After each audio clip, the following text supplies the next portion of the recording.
Em nome do Pai, e do Filho, e do Espírito Santo. Amém. Se com a tua boca confessares que Jesus é o Senhor, e se em teu coração creres que Deus o ressuscitou dentre os mortos, tu serás salvo.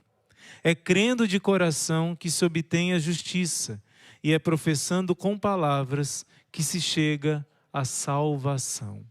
Palavra do Senhor, graças a Deus. Romanos capítulo 10, de 9 a 10. O Senhor está dizendo que é proclamando com a boca e crendo no coração.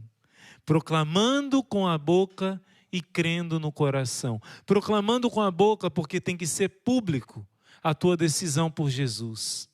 Você não pode ter vergonha do Senhor. Aquele que tiver vergonha de mim, eu terei vergonha dele diante do meu Pai, diante dos anjos. Se você não tiver vergonha e proclamar a sua fé, Jesus vai te honrar na frente do Pai e na frente dos anjos. Primeira coisa, é preciso proclamar a sua fé com os seus lábios, que Jesus é o teu Senhor, que Ele ressuscitou dos mortos. E se você crê nisso, proclamando com os lábios, não basta proclamar com os lábios, também é crendo com o coração. Porque Jesus disse que muitos vão dizer naquele dia, Senhor, Senhor, e não entrarão no reino dos céus. Nem todo aquele que me diz Senhor, Senhor, entrará no reino dos céus. É proclamando com os lábios e crendo com o coração. Não é só de boca para fora. Hoje o Senhor quer te mostrar como é importante declarar a sua fé. Como eu disse na oração, eu testemunhei aqui na nossa Fortaleza Angélica, em 2009, uma mulher que estava há mais de um ano possuída pelo espírito maligno, por alguns espíritos malignos. Ela foi em todo tipo de comunidade, tentou a sua libertação, ela fazia parte de uma comunidade, mas não conseguia. E quando ela soube que o Padre Rufus estava aqui, ela veio. Aqui teve a manifestação do inimigo e depois de um ano, ela ficou liberta. No momento que o Padre Rufus fez uma confissão, ele deu a absolvição dos pecados dela. Naquela hora, alguns demônios saíram, o Padre Rufus explicou depois. E quando ele fez o senhorio de Jesus, ela renunciou a Satanás e declarou que Jesus era o rei, se sentava no trono do coração dela. Naquele momento, todos os demônios foram expulsos e Jesus podia encher todo o ser daquela mulher com o seu Espírito Santo, como o nosso irmão Gabriel Maria hoje bem falou e rezou. Quando você declara o senhorio de Jesus, ele se senta no seu trono e ele domina sobre todas as paixões, domina sobre todas as áreas da sua vida. E essa mulher ficou liberta depois de anos. Quer dizer, mais de um ano, quase 2 anos, essa mulher ficou completamente liberta quando ela resolveu que Jesus fosse verdadeiramente o Senhor da sua vida, o Rei. Naquela cruz de Jesus tinham 2 ladrões, um ao lado, outro ao outro. Os 2 ladrões diziam a Jesus, se tu és o Filho de Deus, desce da cruz. Os 2, está no Evangelho de Mateus, que antes os 2 diziam isso. Mas quando Jesus disse, Pai, perdoa-lhes, um dos ladrões foi tocado pela graça de Deus e chamou Jesus de Rei. Ele disse, Jesus, lembra de mim quando estiveres no teu reino. E porque ele declarou a realeza de Jesus, mesmo vendo um homem pregado na cruz, ele declarou que Jesus era seu Rei. Ele se arrependeu, ele entregou sua vida nas mãos do Senhor. E Jesus deu a palavra mais maravilhosa, que ele estava perdoado de todos os males que ele fez, porque era sincero o arrependimento, porque ele se entregou de coração aberto. Jesus disse, ainda hoje tu estarás comigo no paraíso. O ladrão declarou a realeza de Jesus, porque Jesus roubou o coração dele. A nossa Madre Kelly canta essa canção tão linda. E agora sem forças eu sou prisioneiro do mais belo amor. Vai dizer essa canção, Prisioneiro do Amor, que Ele roubou o meu coração, tomou para si o meu coração. Para que Jesus seja o Senhor da sua vida, você precisa deixar Jesus tomar o seu coração. Como verdadeiro esposo da tua alma. O Senhor quer te dar essa experiência de união. Eu quero te dizer uma coisa. O senhorio de Jesus é algo tão importante para a nossa vida, que essa decisão vai decidir se nós vamos nos perder ou nos salvar. Não adianta, falamos do amor de Deus, Deus me ama e tenho consciência que eu sou pecador. Pela cruz de Jesus eu fui liberto, fui purificado e pela fé eu recebi essa salvação. Pela conversão eu me decidi de andar nos caminhos do Senhor.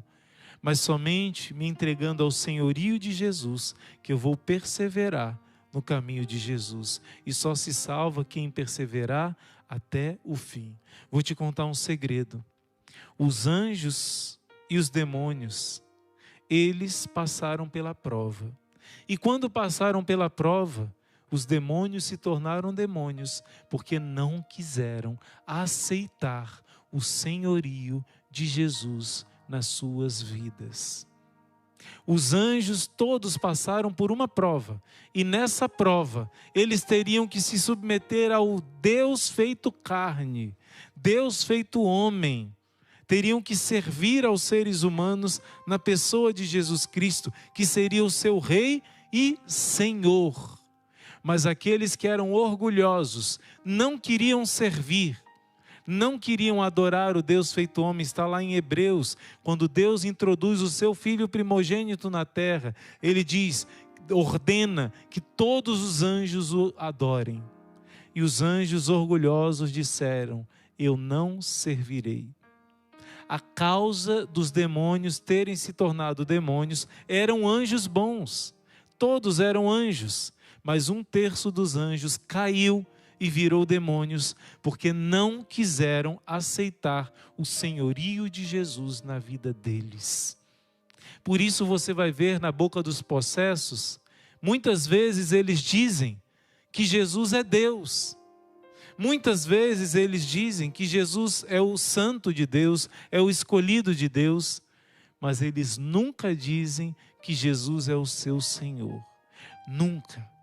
Um dos testes para ver se a pessoa está possessa ou não, é pedir para ela dizer, Jesus é o Senhor, é o meu Senhor. Um possesso não consegue rezar o creio em Deus Pai. Pelo menos no estado de possessão, no momento que a pessoa está manifesta, se você tem dúvida, se a pessoa está falando ou é o inimigo que está enganando, é só rezar o creio em Deus Pai. Porque ali diz todas as verdades da fé e diz, creio em Jesus Cristo, seu único Filho, nosso Senhor. Uma vez, estava acontecendo uma oração de libertação, e nessa oração, a pessoa que estava manifesta do inimigo começou a fingir para que a sua tia tirasse ela daquele lugar. E começou a fingir. E quem tem alguma experiência percebe que pela pupila dos olhos dilatada, não era ela falando. Era o inimigo disfarçando, fingindo que era ela chorando. Dizendo, tia, me tira daqui. Eu não quero mais ficar aqui. E eu fiz o sinal. Não é sua sobrinha. É o inimigo que está enganando. E basta fazer um momento de oração, um teste, e manifesta, mostra que não era ela, era o inimigo. Então o inimigo não consegue declarar essa palavra, Jesus é o meu Senhor.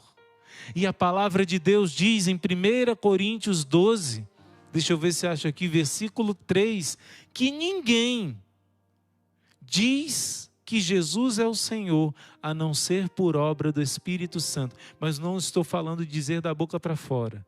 Se você está dizendo sinceramente agora, enquanto está me ouvindo, Jesus, tu és o único Senhor da minha vida, está acontecendo um Pentecoste na sua vida. E o grau dessa efusão do Espírito Santo depende da fé e do amor que você diz essa palavra. Mas se você está dizendo agora, sinceramente, que Jesus é o Senhor da sua vida, e durante essa oração inteira você foi declarando isso, durante o terço do combate, eu quero te dizer que está acontecendo agora um derramamento profundo do Espírito Santo no seu coração. É bom que eu leia para você essa passagem. Olha só, 1 Coríntios 12, deixa eu abrir aqui, não tinha me programado de abrir essa passagem, mas vou abrir, acredito que é importante, você também, se puder, anota essa passagem na sua Bíblia. Diz assim: por isso eu vos declaro, ninguém falando sob ação divina pode dizer, Jesus seja maldito. Se uma pessoa diz isso, pode ter certeza, Deus não está nela.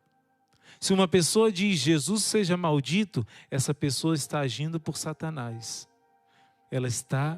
Não está Deus agindo nela. Mas São Paulo vai continuar. E ninguém pode dizer Jesus é o Senhor, a não ser sob a ação do Espírito Santo. Só dizer Jesus é o Senhor é uma ação do Espírito Santo, porque dizer isso é um ato de entrega, é um ato de decisão, é um ato livre. São Luís Maria vai dizer, se uma pessoa disser assim, Deus o livre, né? Deus nos livre. A pessoa disser, eu pertenço ao inimigo, eu me consagro, entrego a minha vida, tudo que eu tenho ao inimigo, você pode até não sentir nada, mas o que você fez a ligação aqui na terra é ligado. Você deu autorização para o inimigo se você falar isso, declarando na autoridade da sua liberdade, entregando ao inimigo sua vida, isso vai acontecer. Claro, o inimigo diz que nunca tem volta. Não existe pecado sem volta. O único pecado sem volta é o pecado de não querer se arrepender. Esse é o pecado contra o Espírito Santo. Não querer voltar para o colo do Senhor. Não querer o perdão de Deus, rejeitar a misericórdia de Deus. Mas sempre existe solução, sempre. A misericórdia de Deus é um abismo maior que o abismo da nossa miséria. Sempre existe solução, a não ser para quem não quer. Você diz, eu não consigo, a graça de Deus vai te dar força. Mas se você diz, eu não quero, Deus vai te respeitar. Por isso existe o inferno, porque Deus respeita a sua liberdade. Mas eu quero dizer que uma pessoa que diz sinceramente, Jesus é o Senhor. Você pode até não sentir nada, mas o Espírito Santo está agindo poderosamente na sua vida. Por isso que dizer Jesus é o Senhor não é algo para fazer uma vez na vida, somente no nosso batismo, na boca dos nossos padrinhos. Não, é algo para a gente repetir sem cessar. Essa entrega deve ser constante, como o ar que a gente respira, como o bater do nosso coração. Jesus é o meu tudo. Isso, gente, significa o primeiro mandamento da lei de Deus. Quando declaramos que Jesus é o Senhor, estamos dizendo que Ele é o primeiro, que Ele está acima de qualquer ídolo na minha vida. Ele é mais do que o dinheiro, Ele é mais do que a beleza, Ele é mais do que o prazer, Ele é mais do que a minha pretensa felicidade, o meu jeito de ser feliz. Ele é mais do que os meus projetos, do que os meus sonhos.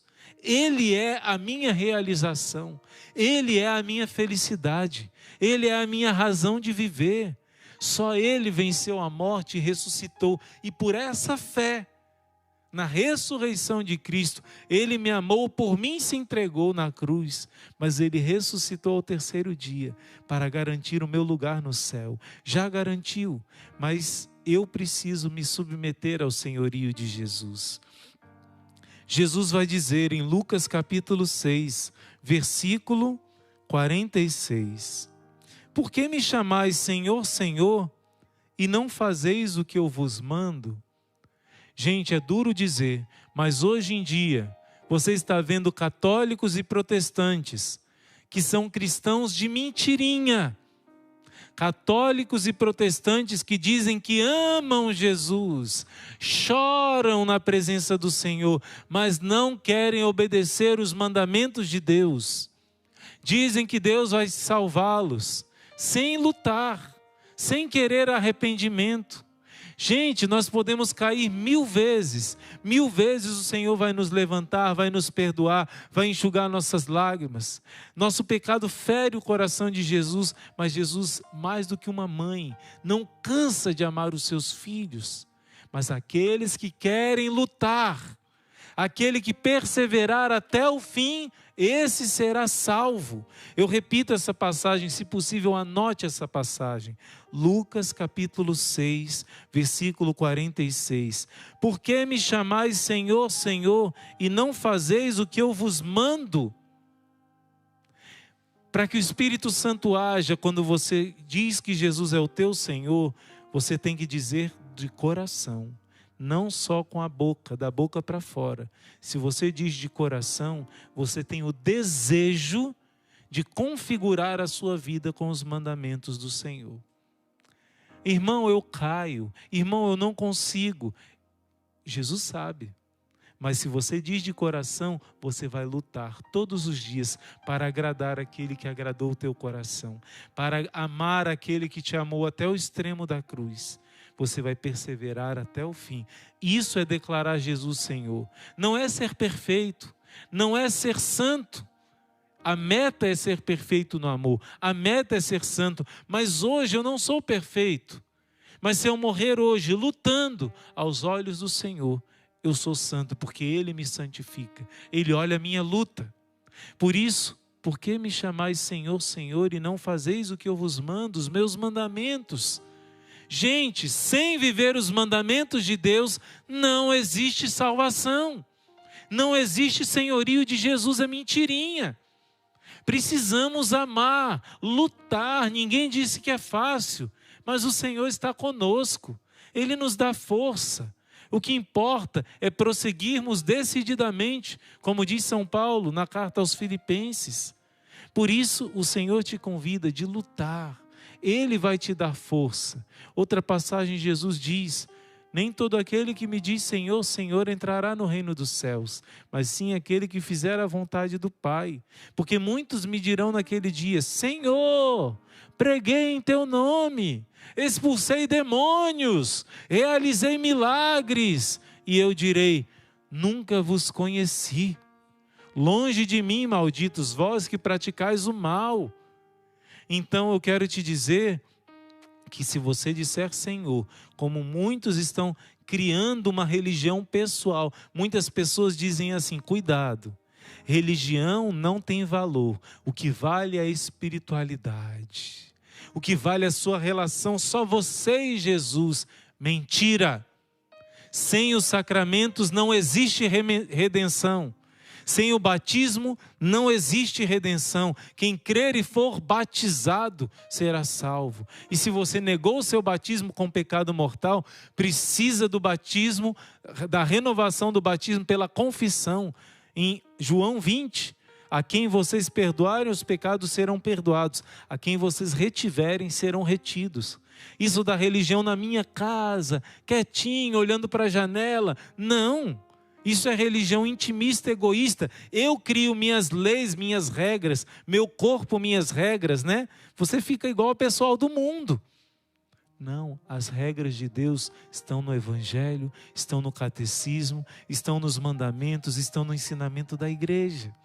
E se você não quiser que Jesus seja o teu Senhor, você não vai ser amigo de Jesus.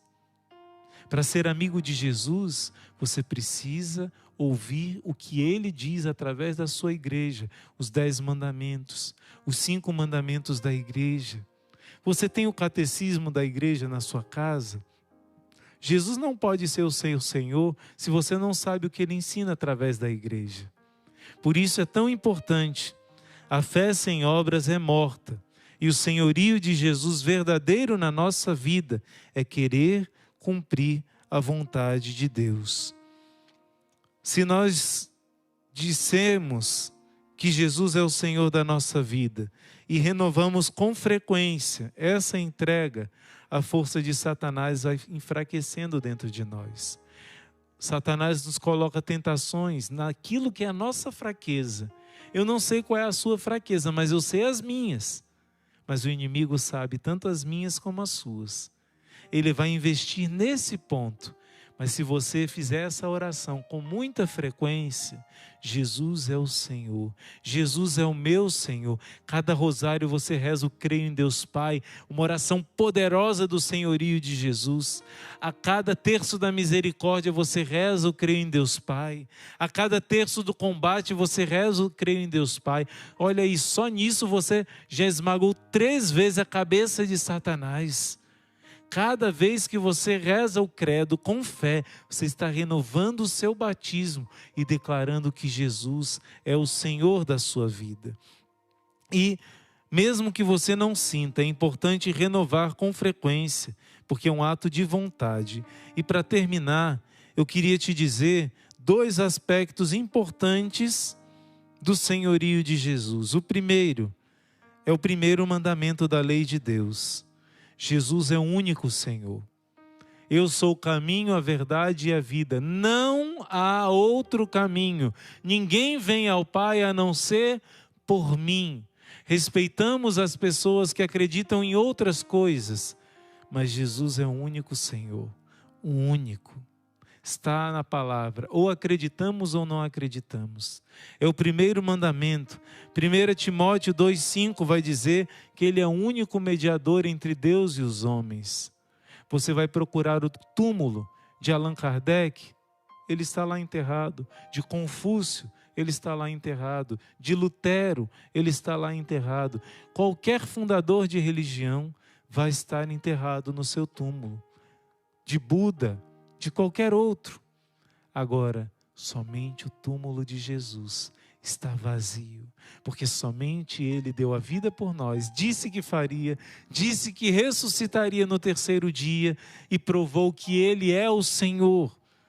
E eu terminando agora, eu quero declarar a passagem de Filipenses, mas antes disso eu queria pedir para a irmã colocar, primeiro coloca a irmã a figura, que está com o rostinho triste no meio. Você vai entender agora. Olha para essa imagem, gente. Às vezes, na nossa vida, quem é o centro, quem é o rei, somos nós. Olha para essa figura do rei aí no centro. Frustrados, tristes, depressivos, tudo na nossa vida dá errado. Por quê? Porque, olha embaixo aí quem é que está. Esse serzinho aí com a auréola na cabeça é Jesus. Ele fica dizendo, onde é que eu fico? Não era para eu estar no centro? Sabe por quê? Porque eu estou no centro e na minha vida tem várias áreas. Olha lá em cima, a área afetiva, o namoro.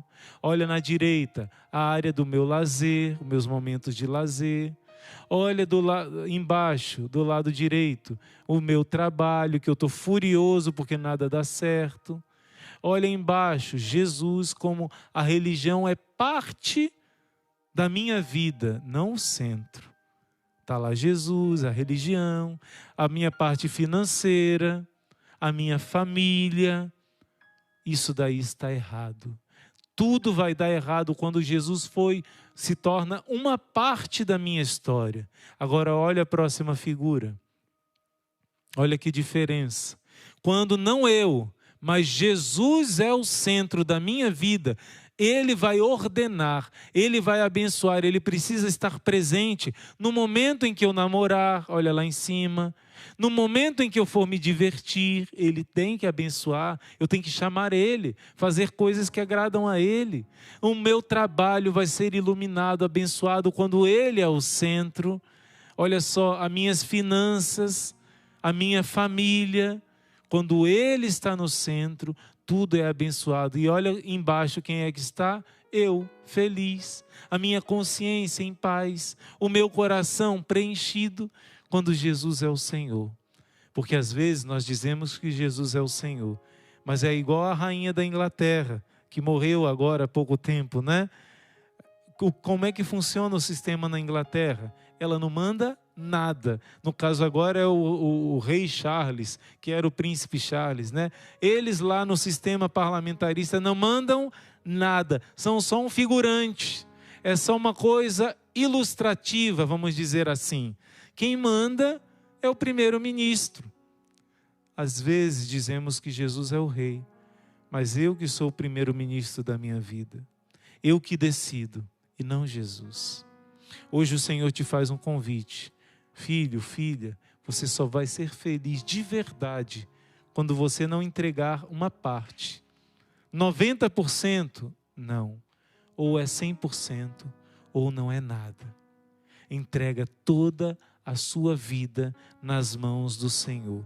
E eu quero terminar com essa passagem bíblica de Filipenses. Essa passagem deve ser uma passagem marcante na nossa vida. Também não me tinha programado para ler essa passagem para você, mas vamos ler, é muito importante, porque Jesus recebeu um nome que está acima de todo nome, e esse nome é Adonai.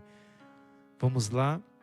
Dedicai-vos, Filipenses 2:5, dedicai-vos mutuamente à estima que se deve em Cristo Jesus, sendo ele de condição divina, não prevaleceu de sua igualdade com Deus, mas aniquilou-se a si mesmo, assumindo a condição de um escravo, e assemelhando-se aos homens, e sendo exteriormente reconhecido como homem, humilhou-se ainda mais, tornando-se obediente até a morte, e morte de cruz.